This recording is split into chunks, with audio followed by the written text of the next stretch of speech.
A vonal túlsó végén Györgyöt köszöntöm. Kellemes szép délutánt.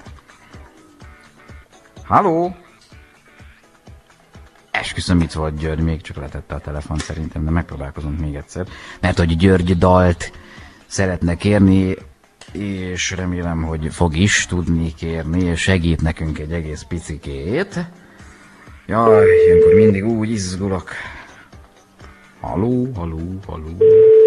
Jó napot kívánok, Sövegjántó László. Vagy László, bocsánatot kérek, László, én valamiért Györgyet írtam. Igen, Győrből.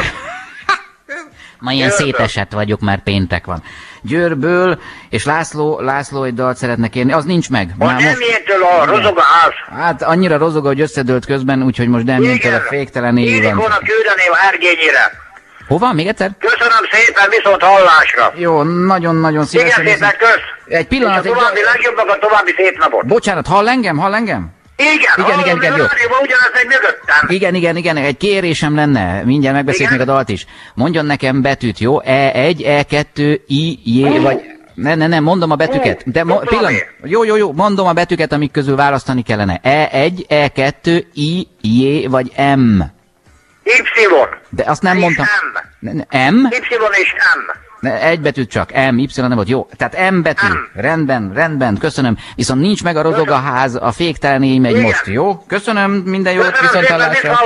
További legjobbat kívánok, viszont hallás.